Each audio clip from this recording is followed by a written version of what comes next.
What up? If you guys have been humming around the Twitterverse, you see that there's been a bunch of matchup tier list stuff going on. So, you know, I figured I'd come out of retirement for 30 minutes.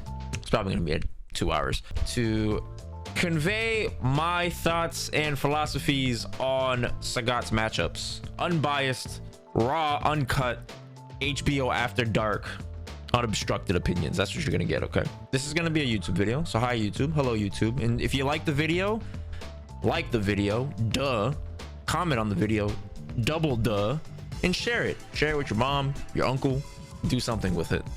Let's have a grand old time, why don't we? All right, let us begin. So first and foremost, the most important thing is what are we gonna name these things, right? Makes you think Sagat is good. Those will be his advantageous matchups. Better player wins. Grinding teeth to win. These are it, okay? We're just gonna laugh at how bad the matchup is. Let us begin. Let's start off with the characters that make you think Sagat is good. I would say Akuma. Why? Well, Akuma gets outranged. Gets outranged pretty easily. Sagat's damage is pretty good. Akuma has low life, so adding in all those factors on top of Sagat having a better fireball game, I think Akuma gets smoked. Not even gonna lie to you, I think that matchup is really hard. I do think he smokes Cammy. You have to be good though, because the thing about a lot of Sagat's matchups is that you have to be a strong player and you have to have this is at like high level we're talking. You gotta be a great player, you gotta have strong fundamentals in terms of just spacing, anti-airs, understanding, even if not conscientiously, at least intuitively understanding rotations in your opponent's tactics, strategy, and focus. The better you are at that, the stronger Sagat is. Well, I think that Sagat should beat Cammy because he is one of the few characters that can absolutely thwart her air approach. She can't do fake dive kicks against him because of Kara heavy DP. So usually when you fight Cammy, you want to be close. The closer the better, right? But the problem is the closer you are, it typically plays into her ranges, her pokes. And the reason why you want to be close is because you want to eliminate the mind game of dive kick, empty dive kick versus jump in versus actual dive kick, right? Because the mental stack will just overwhelm you, and then it strengthens her ground game even more, right? But the thing is, Sagat can neutralize those three by standing at a very specific range, and he can just Kara DP all three options. He can Kara DP jump dive kick, empty dive kick, which when I reference empty dive kick, what that means is the dive kick that is immediate, that is meant to bait your DP, right? So that it whiffs and then they dash up to get a crush counter, right? A Sagat that understands that can beat her. Sagat does enough damage, he can keep her out of the air, and he has really good pokes that can frustrate her. Her best poke for whiff punishing, right, is crouching medium kick in terms of conversions, right? Because stand medium kick, you don't get anything off of it unless you have V trigger. But the thing about crouch medium kick is it doesn't deal with Sagat's stand medium kick, which is his best button in most situations. Some situations I would prefer crouch heavy punch, but for the most part, stand medium kick is Sagat's best button. So because she can't really fight that button with her best button, she has to resort to using other pokes, which will then kind of cause her to tunnel vision on that button, and that will just further strengthen his fireball game. If she gets in, yeah, she can be scary, but that's every character in Street Fighter V. It's a guy who has one of the worst light attack tool sets in the game. He can't have a good matchup because he has terrible light attacks that he can barely convert off of, right? So just because he struggles defensively doesn't mean that he can't win a matchup. Every character is supposed to struggle on defense in this game, especially, right? Next, I'd say Dan.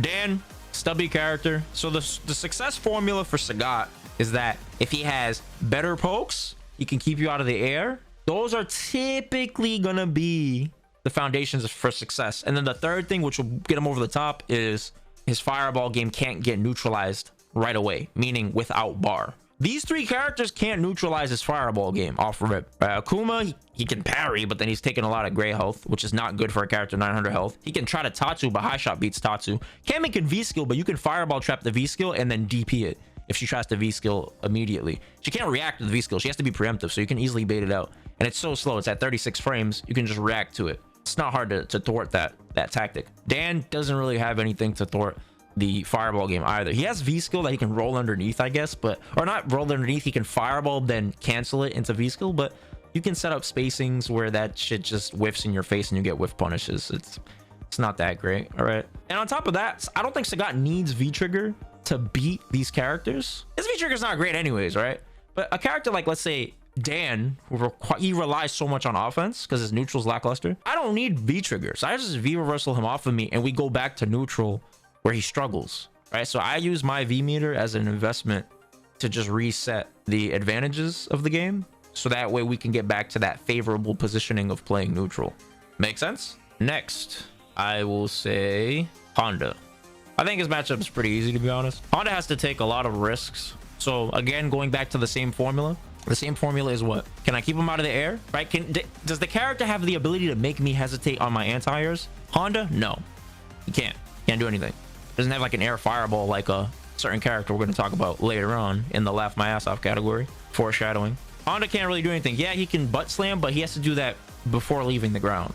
So it's not something that he can just use mid-air to throw off his trajectory, all right? He can't throw off my anti-air game. He can't easily bypass my fireball game without bar. Without bar, he has the V skill, so he can clap. He can clap and then cancel into headbutt, but that's preemptive, right? I have to throw a fireball, right? Which he has to have already been active. He can't react with the V skill and then do the headbutt cancel. It's too late by that point. If he doesn't do it preemptively, he's going through the startup while Sagat is recovering, and then he's actively clapping the fireball, and by the time he cancels the headbutt, which has to traverse ground and make it to Sagat, I would already recovered. So that's not really reliable. So the more preemptive they have to be about the fireball, the easier the game is going to be. That's the theme you're going to see. Okay, can't fuck up my anti-airs. You can't make me uncomfortable with anti-airing. You can't get around my fireballs without bar on reaction. You have to do it preemptively. Okay, that's great. My pokes will give you a hard time. Stamina kick gives Honda a hard time. Honda struggles against that fucking button. One thing he can try to do is like forward heavy kick, but that button's really slow and you can whiff punish it pretty easily. And if you're close enough, it's -7. So you can crouching strong it. You can stand jab EX high shot it. You can EXDP it. EXDP is a really good punish against that. So sometimes it's worth doing the EXDP just for the simple fact of resetting the spacing. All right. And again, I don't need V trigger to beat this character. If he gets in on me, he does hands. He has all these moves that are easily V reversible. Just get him right off of me. It's no big deal. Next character. I'll say FANG. I do think Sagat gives FANG a hard time.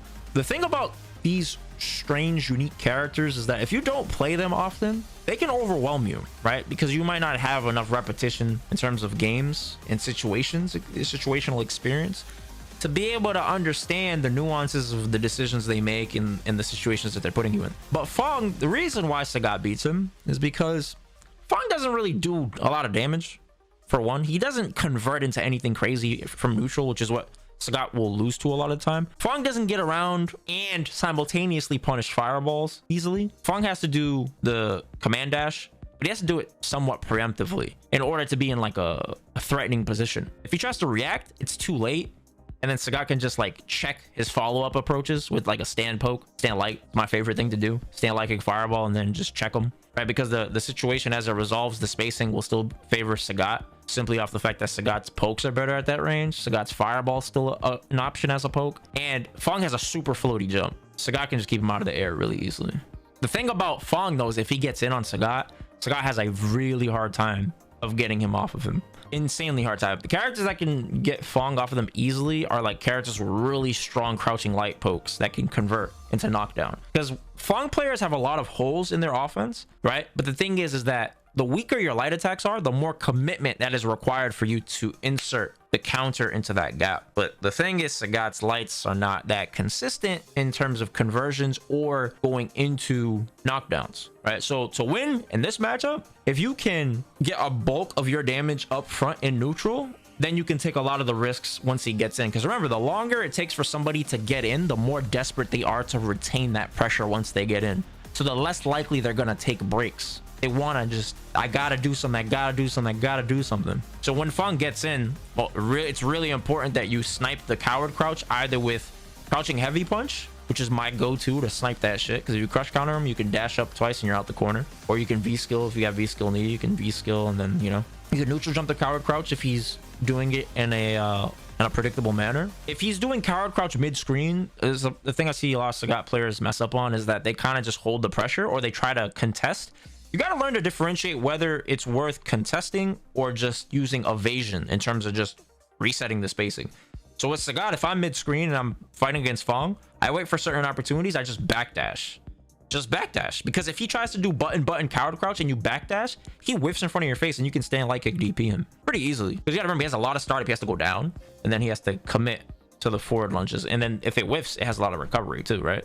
And usually you got to think about it. FANGs are trying to space their coward crouch in a way where your pokes will whiff. So that means they're going to push, and then they coward crouch. But the thing is, the further away you are, the stronger your backdash is, right? Because now when you backdash, and now they have to cover this range, and now there's just a bigger gap. So you've exposed the tendency in their own offense against them, because they don't want a coward crouch in front of your face. Some players will do it just to like make you feel like you need to press buttons, so then that way it strengthens their actual frame traps when they revisit the pressure. But for the most part, they're going to want to keep it tight, and then they reset with the coward crouch at the end of their pressure. And that's where you can decide neutral jump, backdash. You can DP it, crouch heavy punch it, you can crouch light kick it. Those are like the best pokes. I wouldn't use like crouch medium punch because he literally goes underneath crouch medium punch. It's pretty trash. But that matchup, I think Sagat wins that. That's a matchup where I think high level, two great players, Sagat would win more often than not for sure.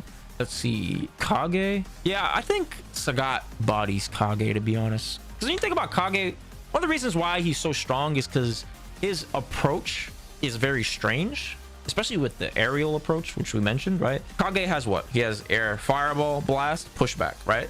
The mix-up to try to bait your DP. The problem is that Sagat is one of the few characters that has a high enough reaching anti-air, right? Poke and stand heavy kick, that if he jumps, he can crush counter that shit. But it recovers fast enough to where if Kage does jump air fireball instead, Kage will whiff, obviously.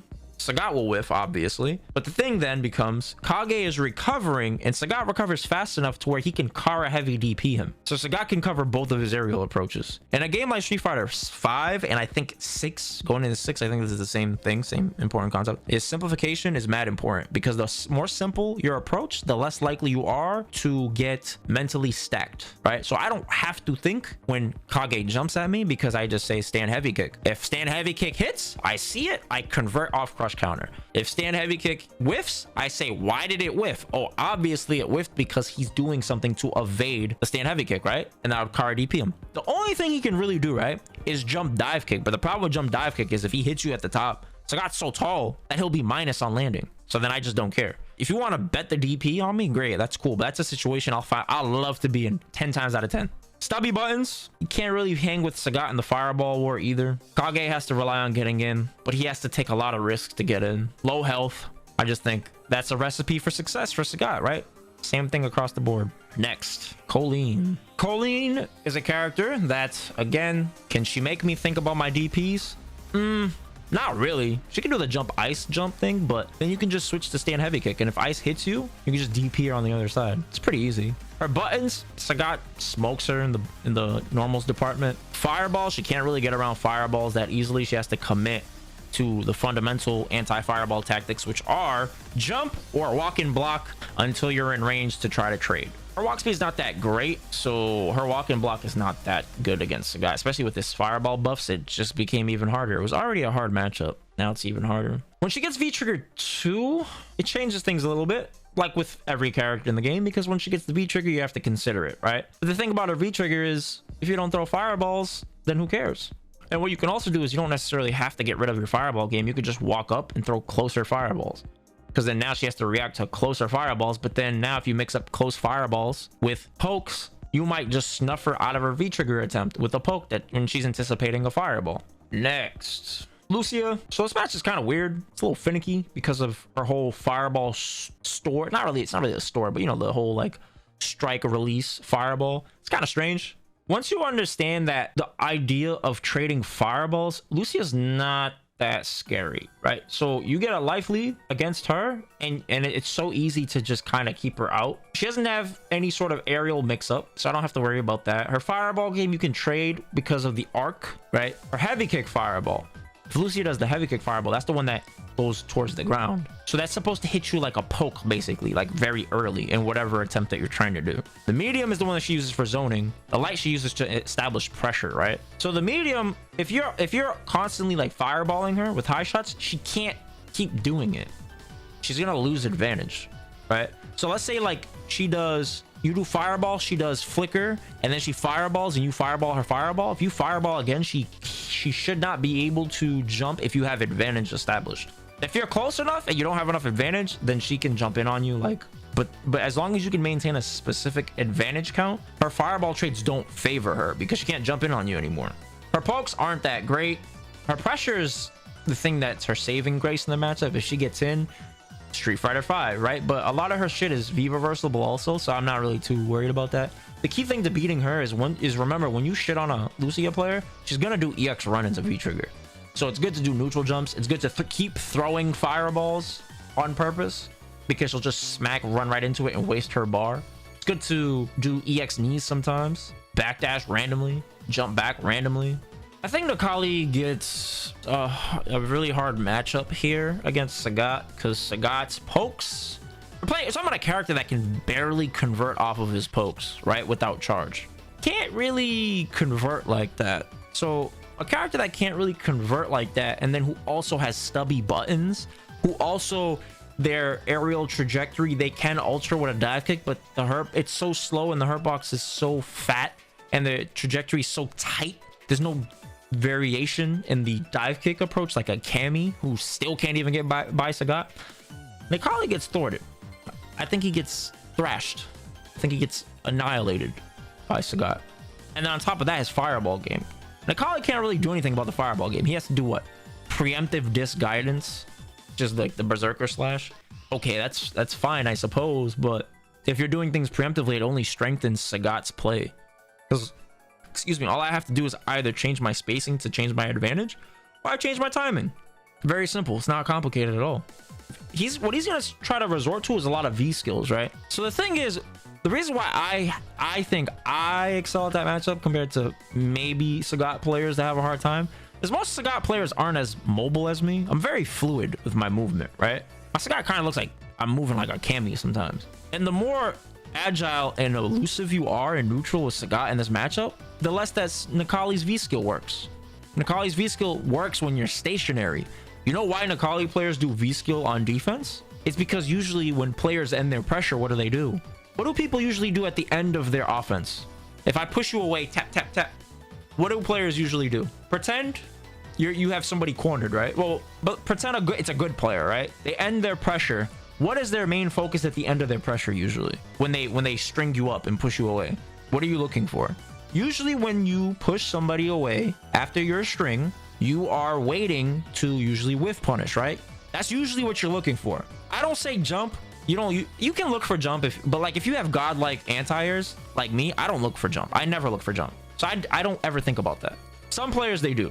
I don't look for it. I'm looking for whiff punishes. I know most players will look for whiff punishes because that, even if, let's say, you're not great at anti-airing, it's harder still to whiff punish than it is to anti-air.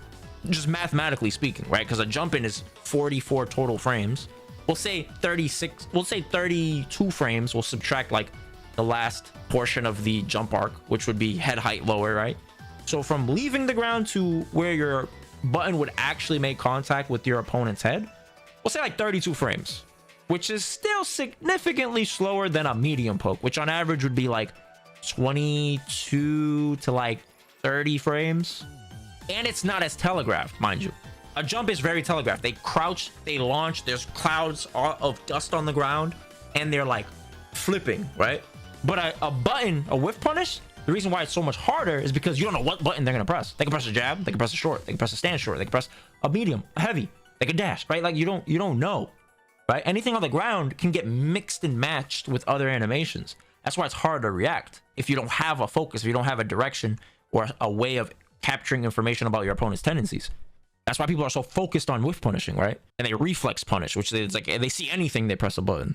the jump is going to be easier. So a character like Necalli, when he does V skill, like the great Necalli players, they understand that your tendency is to be static meaning stationary.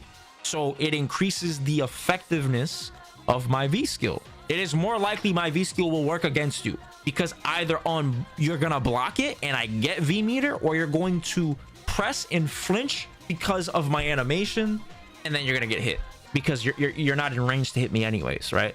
And the hurt box on that move is like really skinny. Sagat though, if he's mobile, he's moving around, he's using Tiger Knees, which is that's the matchup I use Tiger Knees the most, is against that. Because if I Tiger Knee and he does V skill and I land, I can stand heavy kick him, I can Kara DP him, I can sweep him. If I'm close enough, I can stand jab him, I can heavy DP him. I've done that sometimes. So being mobile, it's really hard for him to make use of his best tool set against characters that have better pokes than him, which is his V skill, right? Because they don't want to do anything because they know he struggles. And then Necalli's like, well, shit, I don't have better pokes than you, so let me take advantage of you waiting for my inferior pokes. And then you're like, oh, okay, boom. Okay, next. I think that Sagat beats Oro, but the thing is that Oro kind of has a funky, you know, jump trajectory move with a double jump that can kind of fuck you up, right? So I'm not gonna lie, it's a little weird, but I do think Sagat wins. Why? Sagat has better pokes. I think Sagat has a better fireball game, contrary to the belief that even though Oro has V skill fireball, Sagat can actually so when I was very active playing the game, he was one of the characters I studied the most in terms of the fireball game, because I was like, yo, how the fuck do I beat this shit?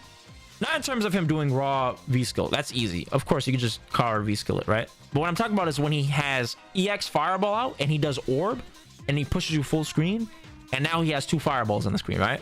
Shit is really hard to deal with. So I was like, yo, how do I beat this? I realized, I was like, you neutral jump it and you walk forward, because the closer you are every time you block the next fireball, the less advantage he has to get a safe V skill. So now, because I understand the situation better than Oro players, anytime I play an Oro player, I'm just smashing them because they're so used to people jumping or throwing fireballs and just getting frustrated. But I know how to win the micro battles of the fireball game because I have to. If I don't know how to do that, then I wouldn't have the success I have with this character. So every time I walk forward, I alter the frame advantage.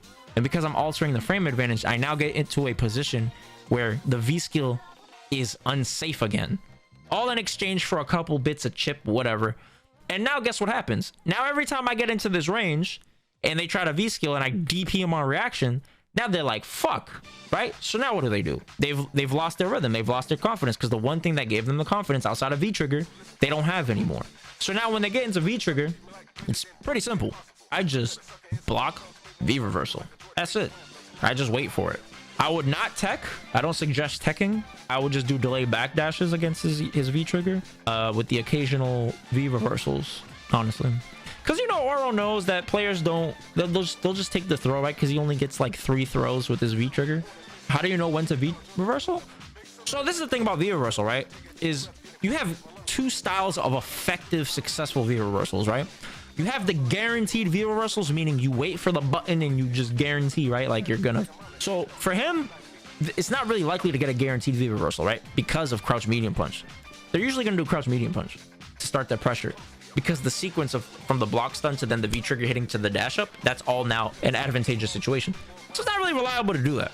So the next thing becomes is to snipe the opponent's pressure in terms of their rhythm, right? Because if you do an immediate V reversal, they might be looking for it, but you know you can delay the V reversal, right? You don't always have to immediately V reversal. So just changing the timing, some people will confirm during pressure of like a medium, like, oh, he didn't press anything, and then they go to do their next thing and you're still in the block stun and you get a late V reversal, and now that throws off their timing. So delay V reversals are really strong against Oro because, you know why? His V trigger requires such precise timing that if you throw off the timing of his offense, he'll be less likely to have a tight offensive sequence, which means more room for error, right? So now they're gonna get frustrated and they'll be like, damn, what the fuck? Now they can start, they'll probably start waiting or doing like, you know, safer things, like more lights, which I don't give a shit about. That's cool. That's fine. I'm not getting, I don't care. The whole idea is I want to waste time on the V trigger because his V trigger time goes pretty quick.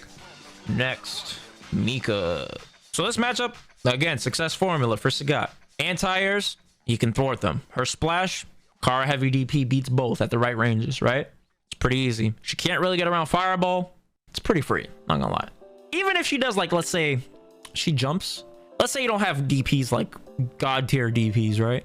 You could just stand heavy kick and it destroys her because her jump in attacks aren't that great. And at a certain range, if she does splash, your heavy kick will whiff, but then you can car DP whiff punish her. So it's like she can't approach in the air. That's what Mika needs. Mika needs to mental stack you to get in, which is why Fudo's so great with her, because he has that Virtua Fighter background, so he's really good at understanding the intentions of his opponent. Okay, so Mika, one thing she can do is she can slide underneath your fireballs, but it's not really too reliable because there are certain spacings where if you fireball with enough advantage, factoring in the pushback, if she tries to reversal heavy kick slide, she'll whiff in front of you and you can get Kara heavy. Yeah, you can Kara heavy DP it. You can walk up stand light kick DP her. Sometimes I've gotten crouch medium punch with punishes into tiger knees. It's pretty, that match was pretty easy. And then let's talk about her buttons. Her buttons are atrocious. What can she do? She wants to actually play far away from you or up close, because if she's in that mid range, she gets smoked. There's nothing she can do. She's gonna throw random slides out, but okay, I don't give a shit about that. I just block and punish. I get a whole heavy kick punish against her into crouch strong knees. Now you're right back into where I win again. Full screen, baby. One thing she has to do is use the mind game of stand heavy kick. And usually what Mika's will do is at jump range, they will mix up jump, crouch. Why crouch? Because crouch looks like the startup of stand heavy kick. So they'll just crouch randomly, just do that, just to kind of see what you're gonna do, how you're gonna respond. They'll stand heavy kick or they'll charge heavy kick. So the difference is if they do a regular heavy kick, it whiffs, and then if you try to DP it, you know, you get smoked, right? Because she whiffs early, your DP goes to the sky, she dashes up, she crush counters your shit into oblivion. But she only has one active frame on her stand heavy kick when it's charged. So what that means is you can react to that shit so late. It's like the startup of it is like atrocious too. It's like 20 something frames, I believe. Maybe more than that. Maybe 28-ish. Somebody got to check that for me, but it's really slow. So what you can do is, again, we can simplify it. You can just literally wait until a certain point of when she's doing the stand heavy kick animation, and then you could just delay jab. And if she whiffs a regular stand heavy kick, who gives a shit? She can't punish you. You actually would probably recover before her. If she does the full charge, your stand light punch will just knock her right out of the air. Easy peasy. But what I like to do is I like to sprinkle in optimal punishes from time to time, because sometimes it's not enough against certain players to do very little punishing, like damaging punishes like that, because they're not going to care. They can be like, oh, I'll take this 30 damage every time if the reward means me getting it on block, right? So sometimes I'll do neutral jumps, sometimes I'll DP it on reaction, sometimes I'll stand heavy kick it, I'll backdash it sometimes, right? Backdash and then punish it on recovery. So sometimes it's good to sprinkle in the optimal punishes any character you play against, any matchup. You don't always have to be optimal, but it's important to be optimal from time to time, just to send and convey a message, because you want your opponent to fight themselves just as much as they're fighting you. That's excellence. That's supreme excellence in combat. You beat them mentally, you beat them in their head, and the body will fall, right? Yeah, look at that, 35 frames. That's the equivalent of somebody dashing at you twice. It's really slow. All right, and that's not even factoring in how much recovery there is on whiff, right? Mika matchup is pretty easy. Only thing is she really got going for her is when she gets V-trigger and she can like react to your fireball on startup. But the thing is if you are on point, what you could do is, if you're close enough, you can fireball her. You can EX fireball her. I do this on purpose sometimes, and you'll knock her down, she'll hit you, but she won't have enough time to get up and convert off the V-trigger. So sometimes I'll do like EX high shot, and then she gets hit, I get hit, and then she just loses the V-trigger for like whatever reason. Now she's like, fuck, I don't have it anymore. Sometimes I'll just EX knee, right? Because usually the V-trigger makes people freeze. They chill. But you have to have a mix-up in your approach at all times. You got to treat every situation like it's a -2, even situations with no blocks done. You got to mix up the situations in and of themselves. You got to make people consider things, because if you don't, people are going to be in their natural rhythm and they're going to be comfortable. You don't want people to be comfortable. Another matchup, Seth. Seth, stubby buttons. His aerial approach can be countered really easily with Kara heavy DP because his dive kick is really fat. He has a pretty high arcing jump too. So Kara heavy DP snuffs that out pretty well. Low life. Sagat does a lot of damage when he hits you with anti-air V-skill DP. You can beat Seth pretty easily. You can't really play the footsies game with you. He doesn't have a consistent, reliable anti-fireball option on reaction outside of super. His Tatsus, he has to do it somewhat preemptively. So when somebody gets into a preemptive style of play, it makes it very, very easy to counter him. V-skill 1 Magnegro, that's a good point. But my problem with it is that it is so telegraphed. He can't really do it on reaction because the fireballs are so fast that they'll hit him on startup. So he has to do it preemptively, right? But the problem is if you do it preemptively, Sagat can just, I don't know if people know this, you should know this, but you can react to the V skill. Because when he does this and then the suck happens, it doesn't pull you in until the little black orb appears, right? So when you see the animation and then the black comes out, you could jump all the way up until that point. So the suction won't catch you in your pre-jump frames. So as soon as you see that, it's a jump in on a 900 health character gets smoked. And a Sagat jump in with V skill is buku damage, but we're talking like 300 with one bar easily. Like was it 314, 326? It's one of the two. V skill 1, it's like the Necalli effect. He requires you to sit still or commit. That matchup, I'm not. If I see Seth on the screen, I don't really care, to be honest. V trigger, that's the name of the game. Okay, he hits V trigger. That's when I start to. Okay, this is intimidating, right? But up until then, you can smoke a Seth. You can, and the ranges that you fight at, it's not easy for him to V trigger activate because his slide, you can space it so it whiffs. Next, Urien. I think this matchup is. I thought this matchup was always in Sagat's favor, even, well, I wouldn't say when Sagat first came out. I'd say the follow-up champion edition. That's when it was like, okay, I would say it was slightly Urien's favor, but then when champion edition came out, I was like, okay, Sagat's V trigger 1 is actually like somewhat useful now. And then on top of that, you know, he had some consistency issues that were addressed. Sagat has the ability to keep Urien out of the air easily. Urien's jump is floaty. Urien's pokes don't really scare Sagat. Urien has a hard time against stand medium kick, especially because Sagat's stand medium kick can snuff out his fireballs on startup. Urien has so much recovery on his fireballs that I can high shot and Kara DP on recovery as a punish. He can whiff punish Urien pretty easily. He has a better fireball than him, even with V skill. The V skill fireball that Urien got in champion edition, it made it hard at the beginning only because of ignorance, because just didn't know how to deal with it. But when I got more and more experience from playing Rushdown, from playing Safe, from playing Burkish, started to see like, oh, I just have to make sure that when he gets into that mode of wanting to store it, that I'm actually next to him. So I just want to maintain that distance, and Sagat wins anyway, so it's like at that range, so why not be there? You know, it's just I didn't have the luxury of being able to fight from further away like I did before that V skill was introduced into the meta. But yeah, Sagat keeps him out of the air. Sagat doesn't really need V reversal. He doesn't need V trigger to beat him. He just V reversal him out of a lot of his pressure. Urien's a 4-frame character, and on top of that, now that Urien doesn't have the EX headbutt invincibility, like that was brutal, because that was the one thing that made pressuring Urien scary, is unless I had a very specific Oki, I couldn't meaty him. Most characters in the game can meaty Urien on all of their Oki as long as they're +2. Sagat could not. Sagat had to be at minimum +4, right? So I had to be +4 to basically be able to meaty him at all. But the problem is there's not a lot of situations Sagat is +4 and in your face. And we know about his light attacks, right? So if I'm not in your face, my lights are going to be meaningless. So pressuring Urien was not really an option a lot of the times. But now that his EX headbutt is nerfed, this shit is, I don't even know what to say. It shit is so easy. It's like I don't even have to think when I pressure him. And I already had a really good offense from having to deal with those tools. Now that I don't have to, it's like I just feel so much more free, you know?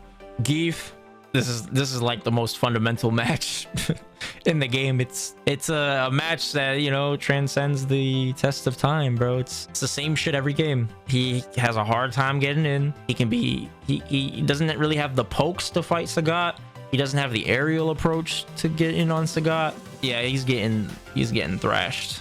It's pretty bad. This is easily Sagat's easiest matchup. The one thing though is when he gets V trigger 1, you have to be smart, because if you throw a fireball, it's really easy for him to to get by. Lariat does not give issues to Sagat at all. If you space yourself, his lariat won't reach you, and then he whiffs, and then you can actually punish him on the whiff. It's not that great of an option, to be honest. You don't think it's that bad? Nah, I think that shit is rough. Because even if he has flex though, it's still, because the thing is like the onus is on you, right? Because if you flex and I poke, you get great damage, right? But then if you just keep flexing, if you just keep flexing, yeah, you'll get your V trigger faster. But then it's a 3-bar V trigger. It's not like it's a V trigger you get twice, and it's not a V trigger that completely breaks the game. I don't think it breaks it for Sagat, because Sagat's pokes are still strong enough to fight Geef without fireball. You know what I'm saying? So I think that is what pushes it into that tier for me. If Zangief could make me consider my pokes, then I'd be like, okay, right? But it's not like you can flex my stand medium kick and do anything about it. But I understand what you're saying, because the flex is integral to Zangief's being good, right? Like anytime I played you, that's obviously going to be the focal point of your success, is your strategy revolving around that. But you committing to, let's say, like flex release, well, you can whiff punish it, right? So it's like, it's not free. I think that shit is mad hard for Geef. And then I'd say Zeku.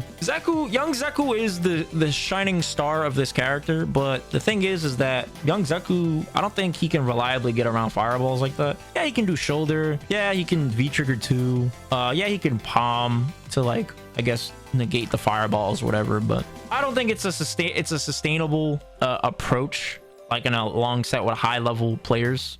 You know, if I were to see like high level Sagat versus a high level Zeku, more often than not, I'm gonna expect to see the Sagat win. All right, old Zeku, he is the zoner, but the thing is that his zoning speed is significantly slower than Sagat's, so he can't really maintain the fireball intensity like Sagat. His aerial approach with the flip is not really a mix-up.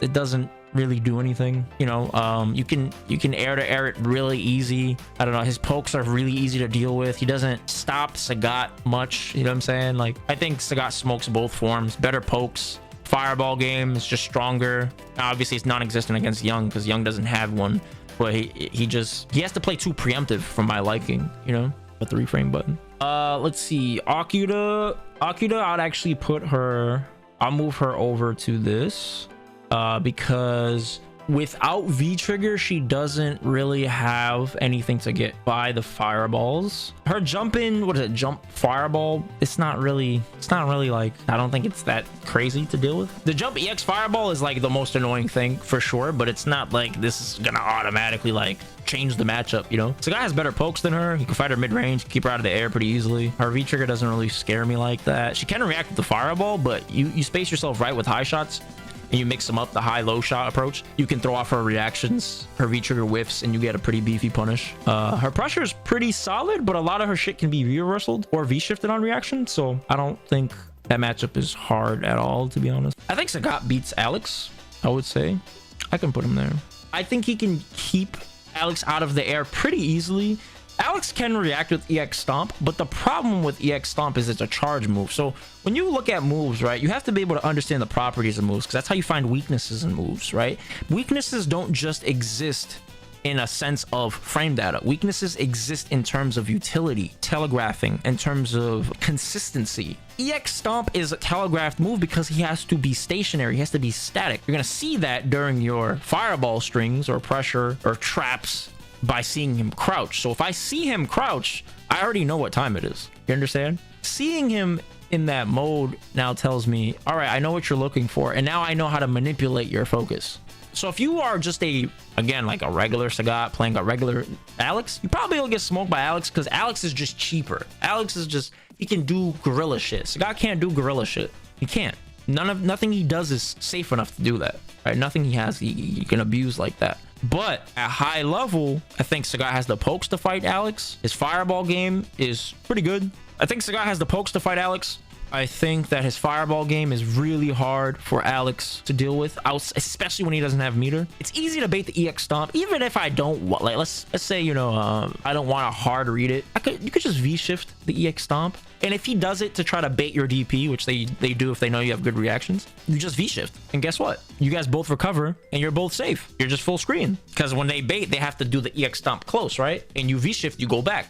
Simple math. That's more space. He's not in range to punish, and you probably are like -5 at somewhere around there, we'll say. Okay, so it's not the end of the world. EX stun gun, headbutt, pretty easy to deal with. Chop is the thing that would probably give a Sagat player a hard time, because if you commit to fireball style pokes and they preemptively do chop, then it can blow through your fireball and hit you for counter hit. Or not counter hit, it can hit you. I'm thinking of Street Fighter 6. It can hit you, and then he has advantage, and then now he can like kind of trap you, right? So you got to be careful up close with your fireball style pokes, because of chop, the chop preemptive style play. But it's not a big deal, man. It's really not. EX elbow can react to fireballs, but against high shot at certain ranges, it's not fast enough to reach you. Sagat can DP him out of jump. He could DP him out of drop, jump drop. It's a very straightforward matchup in my opinion. There's not really much smoke and mirrors to deal with, which makes it more comforting as a Sagat player, as I don't have to overthink shit. Everything's kind of right in front of me.